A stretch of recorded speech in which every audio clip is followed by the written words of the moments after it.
Time to check out now what's going on in the kitchen. But Chassie, first we do got to start with the triplets. Lucy had twins. She's 7 months now. She may have some insight into this. I think she does. Now, Lucy, you have told me before that the boys like to try to get out your doggy door, that you have to keep up with them, then also running through that. Now, just imagine adding a couple more little feet. I really can't. When I heard that, I literally went, yeah. She was over here in the kitchen. She was like, no. Anytime I hear triplets, oh my gosh, there was another lady in town that had triplets right before I had the twins, and when I brought the twins home, I would constantly say prayers for myself, but, mainly her and anyone else that has multiples, because it's pretty wild. So, well, Lucy is pregnant again, not with twins, not with triplets.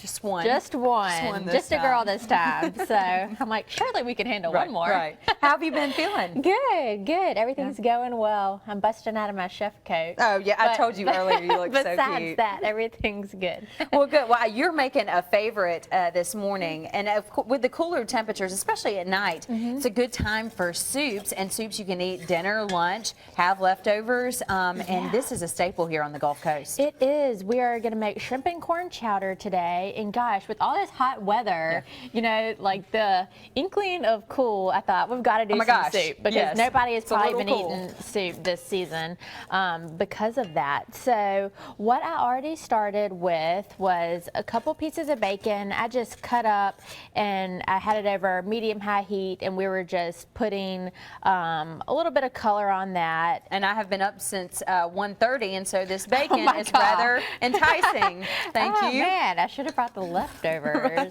and gotten you some breakfast. Stomach is growling.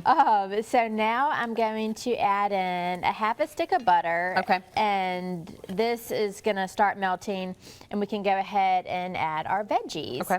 So I just have 1 onion chopped up, 3 ribs of celery, and also a red bell pepper. So that's going to be pretty in there.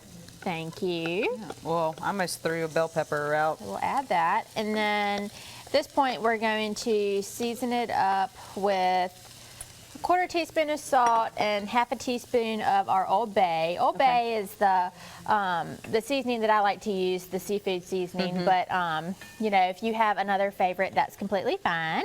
And I'm also going to add a couple teaspoons of garlic. So we're just going to let this cook and let these veggies soften up for about 5 minutes or so.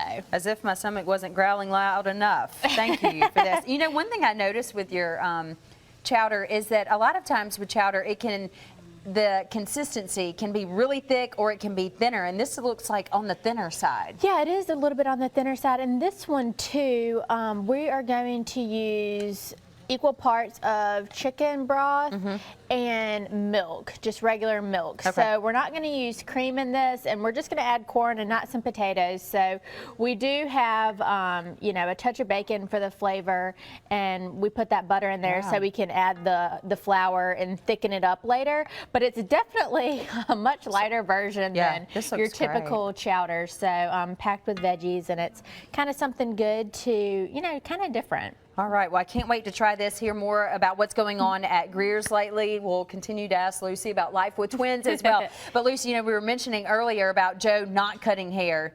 Oh my gosh. Thank goodness. We do have professionals in the building. We're going to be talking to those with the Royal Day Spa about hair and makeup, getting you ready for Mardi Gras. They have Mardi Gras specials going on right now. We're going to talk to them up next.